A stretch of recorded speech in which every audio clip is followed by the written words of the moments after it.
السلام علیکم دوستو، یہ کہانی سچے واقعات پر مبنی ہے۔ بہت سال پہلے کی بات ہے۔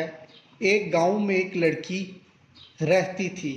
دوسرے بچوں کی طرح اس کو بھی کھیل کود میں بہت مزہ آتا تھا، اور پھر بچے تو کسی کی سنتے ہی نہیں۔ تیز بارش ہو، دھوپ ہو یا گرمی، انہیں صرف کھیلنے سے ہی مطلب ہوتا ہے۔ سخت گرمیوں کا موسم تھا اور دوپہر کا وقت تھا۔ نور اپنی کزن شہانہ کے ساتھ کھیلنے کے لیے گئی۔ وہ اسی جگہ پر گئی جہاں وہ اکثر جایا کرتے تھے۔ وہ جگہ ان کے گھر سے تھوڑی ہی دور تھی، جہاں پر ایک درخت موجود تھا۔ اس درخت کے ساتھ بچیوں نے اپنے جھولنے کے لیے ایک جھولا لگایا ہوا تھا۔ ویسے تو اس درخت پر ہمیشہ ہی بھیڑ رہتی تھی، لیکن اس روز شدید گرمی کے باعث جب نور اور شہانہ وہاں گئی تو اس درخت پر جھولے کے پاس کوئی اور لڑکی موجود نہیں تھی۔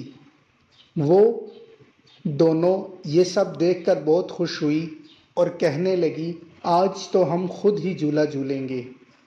نور جلدی سے جھولے پر جا کر بیٹھ گئی۔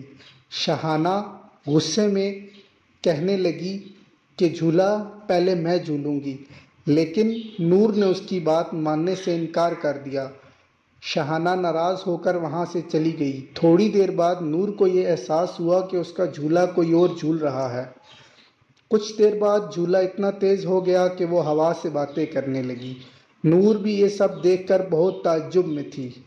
کچھ دیر بعد اس کو عجیب عجیب آوازیں سنائی دینے لگیں۔ نور چلانے لگی، لیکن شدید گرمی کی وجہ سے کوئی بھی وہاں موجود نہیں تھا جو اس کی مدد کو آتا۔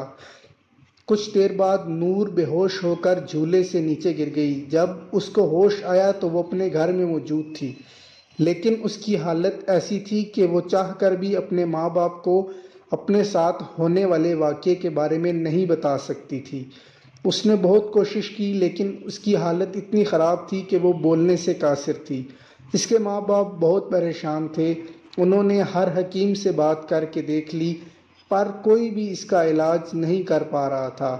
ایک دن نور کے بابا گاؤں میں سے ایک بزرگ کو لے کر آئے، جس بزرگ نے بتایا کہ نور کا اب زندہ رہنا بہت مشکل ہے، کیونکہ اس کی جان ایک غیب کے قبضے میں آ گئی ہے۔